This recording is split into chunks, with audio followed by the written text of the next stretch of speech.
Hello mga kababayan, magandang araw po sa inyo lahat dyan. So, kumusta na po kayo? So, medyo, ano po ngayon dito sa amin mga kababayan, no? Makulimlim.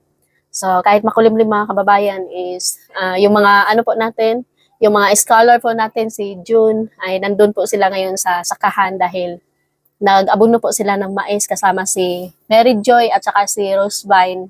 At syempre mga kababayan, wala pa po silang pasok, kaya doon muna sila mag-ano, kasi sayang naman kapag hindi na naasikaso yun. Kasi kapag may pasok na po sila mga kababayan, so ako na po yung yung pumupunta doon every day. So ngayon, wala pa silang pasok. Syempre, dito muna ako sa bahay ngayon. So ngayon pa lang po ako nakapag pahinga dito sa bahay mga kababayan, no? Dahil sobrang dami po kasi ng trabaho namin. So halos hindi ko na po na-update yung ano namin dito sa bahay, kung may pagkain pa ba kami, ganun. Kasi nabisi po ako doon sa sakahan namin kasi medyo malayo po yung ano namin, yung sakahan na yung bagong nabili po namin ni June.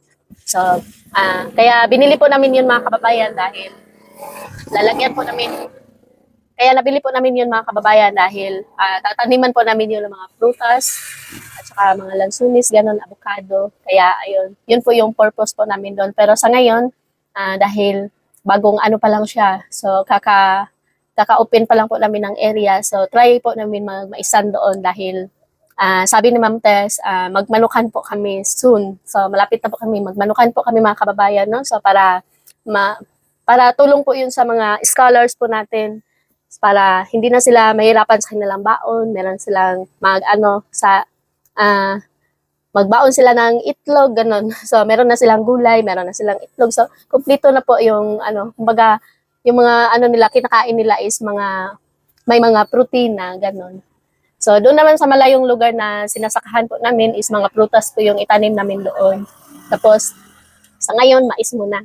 So, ngayon mga kababayan, pupuntahan ko sana si Nanay Lorna doon sa bahay, kaya lang, kasi nagpadala po kasi si Ate Maria ng pera para sa pambili ni Nanay ng ulam. So, nagpadala po kasi si Ate Maria ng allowance nila needs.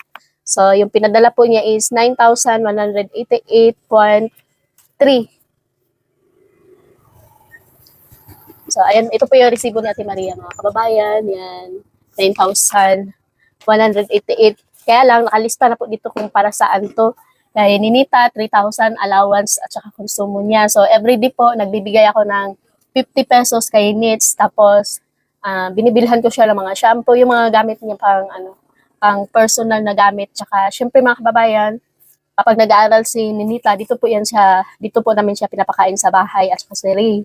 Kasi kapag doon, marami kasing bisita si Nanay Lorna para hindi naman magutuman yung mga bata. Lalo-lalo na po kapag wala si Nanay Lorna, so pinapapunta ko po dito yung mga bata. Tapos kay naman, sa scholar na isa, si Renato, so 2,000 po yung sa kanya mga kababayan, no? Tapos kay Ray, 1,500 po yung budget para kay Ray, kasama na rin po yung konsumo ni Ray. Tapos kay Kubay, 500 allowance po niya yan. So, maingay po yung motor. So, everyday po mga kababayan, nagbabaon po si Kubay ng tag 20 everyday. So, galing po yan. Si Ate Maria po yung nagbibigay ng pambaon ni Kubay mga kababayan. So, wala kasi akong ganong problema kay Kubay sa baon. Kasi minsan kasi hindi siya nagdadala ng pera sa paaralan. So, nagbabaon siya ng kanin. Yun, nilalagay niya sa baonan. Tapos si Arlene Joy naman mga kababayan is nag-budget, yung budget niya sa isang linggo is 100. Yun, so hindi ako ganong nagagastusan sa mga bata dahil matipid po kasi sila sa masinop sila sa pagdating sa pera. Kung doon lang sila bumabawi kapag merong mga bayarin sa paaralan, yun, talagang kukulitin talaga nila ako kasi alam nila, konti lang yung baon nila para makatipid. Pero doon naman sa gastusin, so doon nila talaga kinukulit. Lalo-lalo na si Arlene Joy kasi high school na po siya. So marami na pong kailangan na yung lalo-lalo na sa mga games, meron pong mga binibili na kailangan po doon sa paaralan. So, yung 1,188 para po ito kay Nanay Lorna. So, ibibigay ko po mamaya sa mga kababayan, no, kapag wala ng tao doon. Tapos, madadagdagan din po ito mga kababayan dahil meron din pong nagpabigay, no? So, hindi na po siya nagpa-mention. So, yung maibibigay natin kay Nanay Lorna mamaya is 3,000 kasama na po kay Ate Maria. So, yung 1K pang gas po. So, ayan mga kababayan, no, yung allowance pala ni Ninita is hindi po pinapabigay ni Ate Maria kay Nanay Lorna.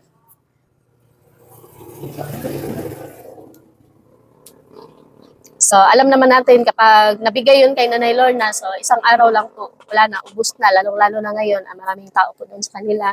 So, hindi ko rin po kasi alam kung ano yung mga problema ni Nanay kasi sabi ko sa kanya kapag ano, personal na problema nila sa kanyang mga pamilya, hindi na po kami kasali doon kasi parang natutruma kami sa mga ano ni Nanay, sa kanyang mga news. Kaya nag-ano na kami na kapag may mga problema siya na ano yung personal na problema ni Nanay Lorna. So, wag na nila kami isali. Okay lang po sa pagbablog, ganun. Makapag-sustain pa kami, ganun. Kahit nga po, meron po kasing one time mga kababayan, isang buwan, wala pong nasahod si Nanay. So, kami na lang po ni Onyot yung nag-sharing. Nag-share po kami. Kasi ayaw naman kasi maniwala ni Nanay Lorna na wala siyang sinahod sa ganito, sa buwan na yun. Kasi kunti lang po yung mga views namin. So, magkano lang po din yung sa amin ni Onyot. At least nakakauta po kami. So, ayun, hinati-hatian lang po namin si Nanay Lorna. So, ang problema lang po kay Nanay mga kababayan is mahirap siyang paintindihin na ganon, ganito, ganyan. So, ang bilis niya magtampo. So, ayun mga kababayan, no? Mamaya ihahatid ko po itong ano ni Nanay. Tapos yung kay Ray pala mga kababayan is 1.5. So, sabi ni Ate Maria, hindi din po niya pinapabigayan kay Nanay kasi marami kasi silang bayarin ngayon sa paaralan para matapos na rin po yung mga bayarin nila. Lalong-lalo na po kay Ninita, meron pa pong bibilhin na yung pants po nila, so damit at saka yung pang sports po nila. So yun, bibilhan ko na lang din po si Ninita. So ako na lang po yung mag-budget. So yung allowance po ni Nits everyday po ay 50 pesos. So kahapon nagreklamo si Nanay Lorna doon kay Onyot na kulang daw po yung 50 sa isang araw ni Nits, sabi ni Nanay. So sobrang laki na po niyan eh.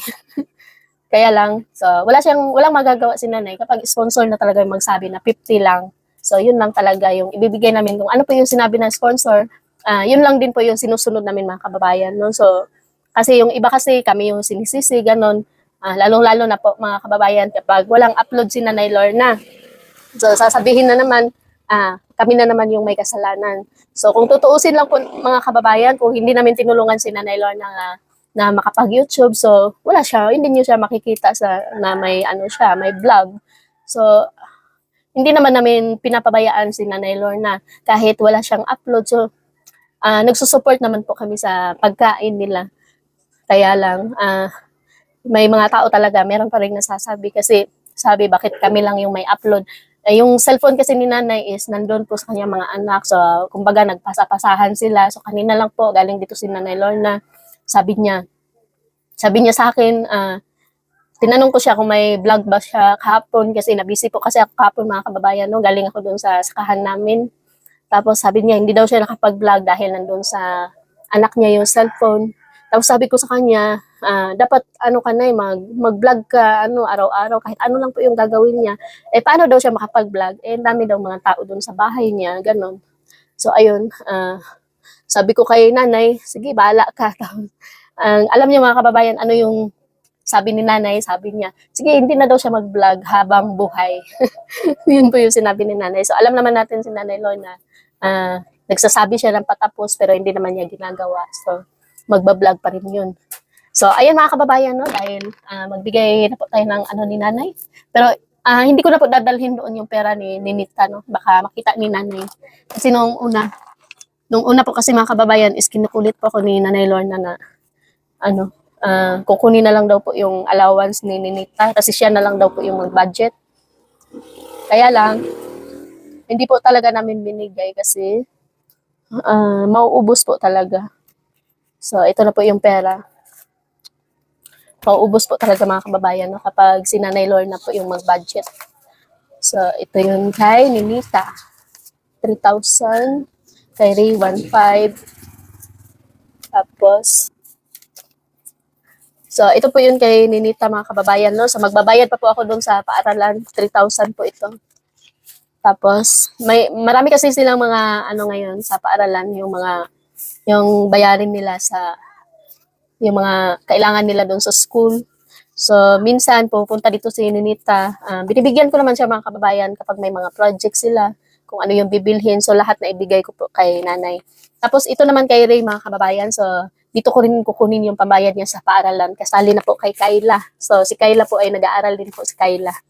So, yun. Dito ko rin po kukunin. Tapos, yung pangkain din po ng mga kiddos, mga bata. So, ito kay Renato. Tapos, ito kay Kubay. So, Ate Maria, yung bigay mo po kay Kubay nung una is hindi pa niya binawasan kasi hindi siya nagbabaon ng pera sa paaralan. So, iipunin niya siguro kasi parang meron siyang pinaglaanan. Kasi malapit na daw po yung birthday niya. So, ito para kay nanay to. Asan na yung 188. So, yun. So, dagdagan natin po mamaya mga kababayan, no? Kasi meron pong, may nagpadala po na sponsor na kapitbahay po namin. So, itong mga kababayan, bigay natin to kay Nits. Yung sobra doon kay Nanay Lorna. So, ayan. Pupunta tayo ngayon doon.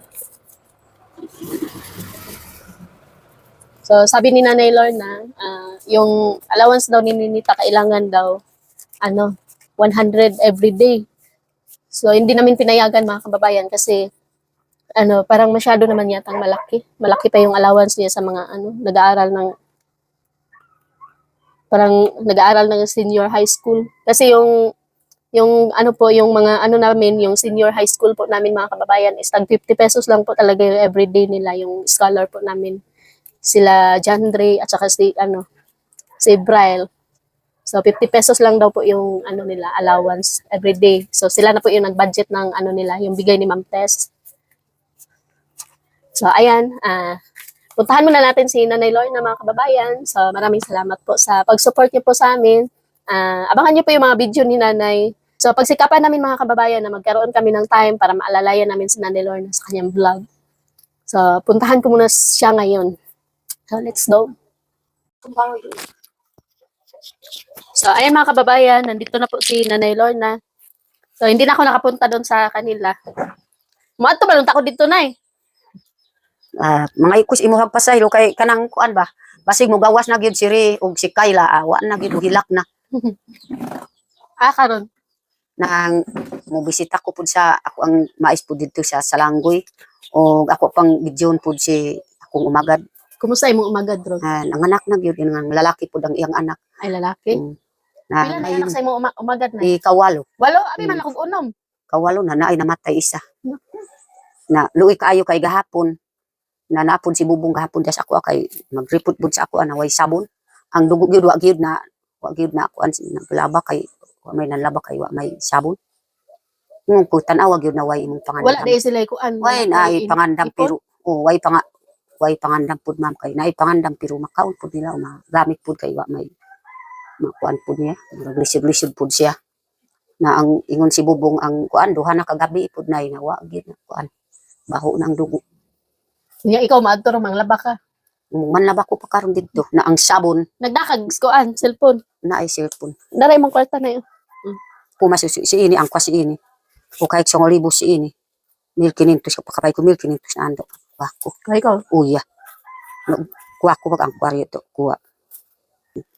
Unya, si Ninita na lang katungkuan. Wala pa man niabot ilang jogging pants. Kana na lang. Nagpapalit man pud kay Sir Kuan. Tulo pud nga. Nganan ganiya. Unsa man to? Ipalitan naman to nako. Gitagaan man to nako atong isa ka adlaw kwarta. Pila? 100. Tag pila naman tong ruler tag G's ra na gani gipalit na naurot na kay hindi man na mahurot na kay plastic man na. Sukod naman na ang ruler o katong traktor. Wa basik wa gid palit nagtugon man kisir magpapalit is malabog karon. Natinga gani ko kay moadto siya kang GR magpapalit og ing ani moadto na pud diri mao nang hatagan pud nako siya kwarta. Wa na gyud kay na abot na pud ang yang pangisip murag way kuan ba. Ipang kuan na gyud mampalit. Sige yaha na tong kuan. Nang palit na gyud na amay sin kauna pud. Nang palit tunon pud niya nga. Yes baso murag baso ba. Nang kusog man pud mo kaon sa kuan sa eskwelahan. Ang kuan pud ma'am kanang way kwarta ni nita kanang imong gihatag pud na 50 pesos. Unsa day kuan nimo? Nangan niya kay para katahan ni Ate Maria nangan ni allowance. Kanang kuan pud na mag-istorya ko gyud ma'am kay makulangan gyud si Ninita mga ipupod sa pasaylo po sa imuha ma'am ug si Silon ug si Ma'am Maria. Kay nag-istorya pod si Ninita, gusto daw ng kanang usahay man mawala akong kwarta kay mahurot ra kay maayo gyud kay di ko gamit tunon kada adlaw. Ingon si Ninita, maayo pod kung isa ka gatos muhatag pod ni Ma'am Aya. Kakulangan ra pod si Ninita kay grabe gyud mo kusog pod mo kuan ba. Di man mukaon mga gulay-gulay pod ma'am nakahibalo ka gyud kini Ninita. Kanang kaunon pod niya kanang mga naay kanang sitaw ug sayotes kana ra pod kaunon pod niya. Pero kanang mga kuan udlo sa kamote dili gyud mukaon si Ninita o kanang mga unsa pa gyud mga gulay. Gawas kung Wala lang na to unsay desisyon ni Ate Maria kay kung unsa man gyud ginakuan niya, unsay ginaingon niya, mao ra man toy ginabuhat namo. Mm. Kung pila ipahatag mao ra man jud na. oh kanang gusto ko with ma'am kanang kuan ba kay sigirag mo si Ninita basta makahuman og kaon sigirag man mambus ak iyang bag ingon man pud siya tan-aw gyud ma. Nahurot na pud ang akong kwarta. So, ayan mga kababayan, no, sabi ni Nanay Lorna, so kulang daw po yung baon ni Nits sa paaralan kasi gusto niya 100 daw a day. So, magpasalamat ka lang kay Ate Maria na Oh, salamat po kaayo. Magandang buntag, ma'am. Salamat po, ma'am, sa pagtulong nimo kay Ninita. Wala si Ma'am Aya ug si Sil Onyot. Sa tanan nagmamahal sa amo, salamat kaayo. Ipapalit ra ko pud kay Ma'am ug si Sil Onyot ug bugas. Og akong gitugon kanang bulad. Nang kaning kwarta ipalit na ko ning sudpan para kay Kaylaing karo. Kining kuan kwarta ako ang ipalit pud og sudan para kang Kayla o naapag gyud si Ri usahay gyud na naamay kwarta pud diha atagan ni Ma'am og 20 ang dis giha palit pud ni Ri og hatlog pud diha na dis na lang pud ang balon pud ni kuan Ri kay ganahan pud mukaon sa hatlog pud si Ri nakaron na ana pud diha ang duha nagbasa pud si kuan Ri pabasahon sa maestra karon ako nagawas pud dito sa eskwelahan. Nag-apas man pud ang isa, ako kay sige apurado siya maadto na pud dito sa Langgoy. Kay karon mo adto mi sa Langgoy kay ako pang bitsyon ang mais kay nanay bunga o nanay pud amo ang hagbasan. Pero ugma na pud ma'am kuha akong kuan vlog. Man imo cellphone ron gidani. Na diha. Sige. Basit naapay karon na kuan. Kay ugma na sa mga hapon siguro makauli ko. So ayan mga kababayan, no, abangan niyo po yung video ni Nanay Lorna sa kanyang sakahan. So ayan, maraming salamat po sa pag-support niyo po sa kanyang mga vlog. Kung ano po yung mga ginagawa ni Nanay Lorna. So mag-amping ka dito, Nanay, ha. Salamat, ma'am. So ayan, hanggang dito lang po mga kababayan. Maraming salamat po sa inyong pag-suporta sa mga vlog po namin. At lalong-lalo na po kay Nanay Lorna. At lalong-lalo na po sa sponsor ni Nanay Lorna, si Ate Maria. Maraming salamat po. At saka kay Ma'am Tess. Ma'am Tess, maraming salamat po, Ma'am Tess, Ma'am Wing ug si Ma'am Rose, Ma'am Canada, o mga ubang pa. Sige. So, ayan mga kababayan, hanggang dito lang po. Bye-bye. Bye.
Oh, inamin, dawarag mo sa pa, no? Naraat mo. Ano sa may gipaksok-sok ni mo diha? Balik ka. Wala kay bangsa. Kay di man. O bag. Ay mo nang tutoy ng takol. May ba? Walang bag. So, ito po yung tsahin ko mga kababayan. Tapos si mama ko. Si mama po yung mas matanda sa kanila. Hindi, kakoy kanina. So, ito, matanda si mama ng ano. Piyak, olat niya. Muna kong sinundo ko. Baro olat. Si mama yung mas matanda. Sunod si mama ni Piking Bombay. Tapos sunod naman si mama ni June. Ito pak sunod. Sunod naman yung isa lamang yung tsuhin ko po lalaki. Kaya di pa talasano. Ito. So, 7 pa po sila magkakapatid mga kababayan, no? So, baka sa susunod po ay iba-vlog ko po itong mga tsahin ko isa-isa para makilala niyo po sila.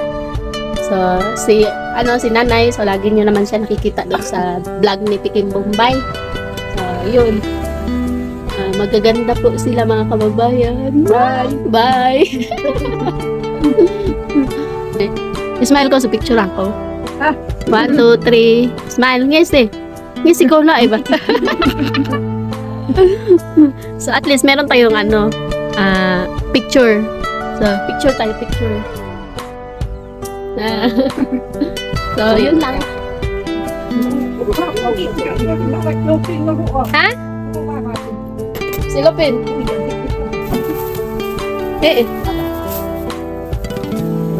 Dakol. Ingkuan mo yun ka mama. Nilagay pala niya yung niya sa cellophane. So, ayun mga kababayan, dahil wala na tayong bisita ngayon dahil aalis na rin po yung jacket ko. So, muna tayo maglalaba. So, ayun, bye-bye.